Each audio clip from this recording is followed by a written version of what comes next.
Saudaraku semua, salam jumpa kembali di minggu yang kudus ini. Saya percaya di dalam nama Yesus Kristus, bahwa kalian semua dalam penjagaannya. Tetap kuat dan semangat, serta yakin badai pasti berlalu. Oleh karena wabah corona ini, kita melakukan ibadah di rumah masing-masing. Oleh sebab itu, dalam video kali ini, saudaraku sekalian akan mendengarkan sebuah renungan firman Tuhan yang akan mengarahkan kita untuk menjalani kehidupan di minggu kerja yang baru. Selamat beribadah. Tuhan memberkati.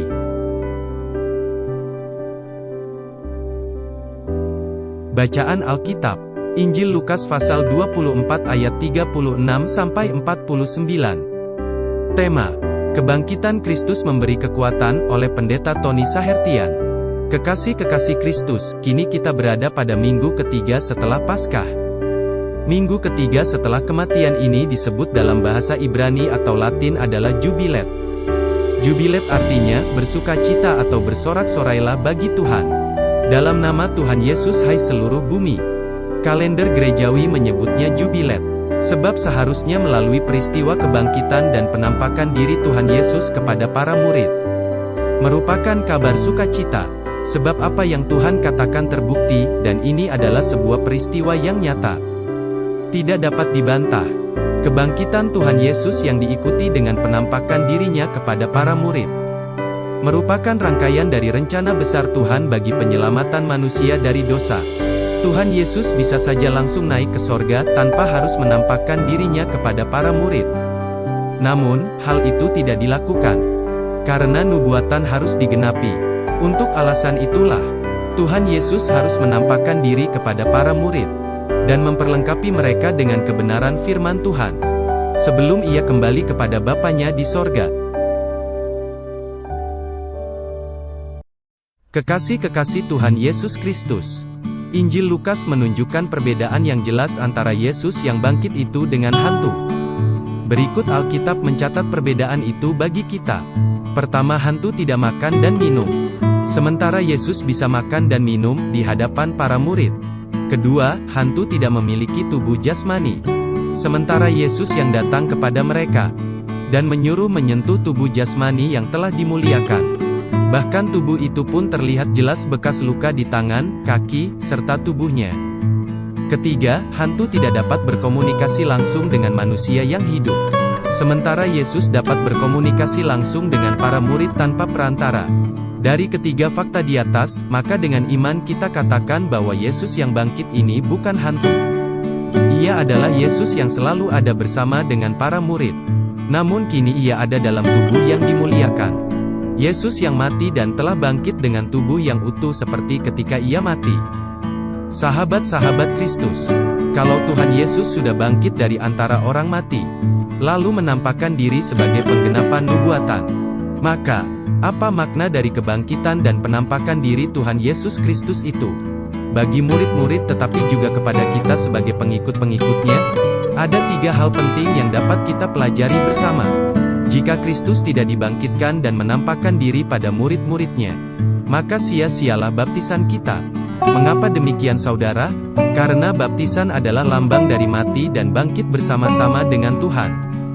Roma 6 ayat 1-5 berkata bahwa kita tidak akan mendapatkan kasih karunia bila kita masih tetap berada dalam dosa.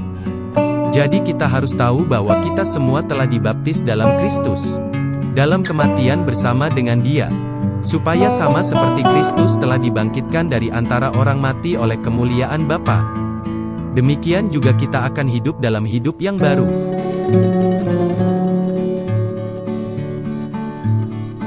Bagian ini mau menjelaskan pada kita bahwa ketika kita telah memberi diri untuk dibaptis, maka kita harus memberi hidup kita sepenuhnya untuk dipimpin oleh Tuhan, dan tidak ada keraguan sedikit pun dalam diri kita terhadap apapun yang kita hadapi dalam perjalanan hidup kita di dunia ini.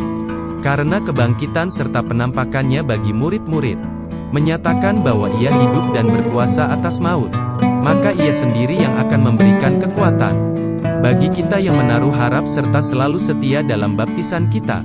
Yang kedua, jika Kristus tidak dibangkitkan dan menampakkan diri pada murid-muridnya, maka sia-sialah pengorbanan kita. Dalam surat 1 Korintus 15 ayat 30-31, mencatat bahwa Rasul Paulus pun rela menderita untuk melakukan pekerjaan Tuhan. Mengapa Paulus mau melakukannya? Karena dia tahu bahwa Tuhan Yesus hidup. Bagian ini hendak mengajarkan kepada kita bahwa segala sesuatu yang kita kerjakan sesuai dengan kehendak Bapa di sorga, maka semuanya tidak akan sia-sia. Karena Tuhan kita hidup dan berkuasa. Dia akan memberikan kekuatan, berkat dan perlindungan serta damai sejahtera bagi kita yang setia. Yang ketiga, jika Kristus tidak dibangkitkan dan menampakkan diri kepada murid-muridnya, maka sia-sialah tujuan hidup kita. Kekasih-kekasih Kristus, tujuan hidup kita adalah kehidupan mulia dalam kerajaan-Nya yang kekal kudus. Tujuan ini dapat tercapai apabila kita dapat menjaga cara hidup kita melalui kebangkitan dan penampakan-Nya, memberikan kita kekuatan untuk dapat menjaga cara pergaulan kita. Firman Tuhan katakan dalam kitab Injil Lukas pasal 11 ayat 34. Dalam terjemahan bahasa Indonesia sehari-hari, mata adalah lampu untuk badan. Kalau matamu jernih, seluruh badanmu terang benderang. Tetapi kalau matamu kabur, seluruh badanmu menjadi gelap gulita. Oleh karenanya, dalam kebangkitan dan penampakan Tuhan kita Yesus Kristus, hendak memberikan kepada kita kekuatan, agar kita harus menjaga pergaulan kita. Mengapa? Karena jika pergaulan kita buruk, maka kita akan berada dalam bayang-bayang dosa. Dan jika kita berdosa, maka kita tidak akan dapat melihat dan mengenal Tuhan secara nyata seperti murid-murid saat itu. Dan karena dosa juga akan mematikan tujuan hidup kita. Kekasih-kekasih Kristus, pesan rohani bagi kita melalui pembacaan kita, Injil Lukas 24 ayat 36-49. Hendak memberitahukan kepada kita, bahwa Yesus Kristus tetap sama. Baik kemarin, maupun hari ini, dan sampai selama-lamanya. Lihat Ibrani 13 ayat 8. Yesus yang telah bangkit dari antara orang mati adalah Yesus yang sama. Dan Ia masih sama hingga hari ini.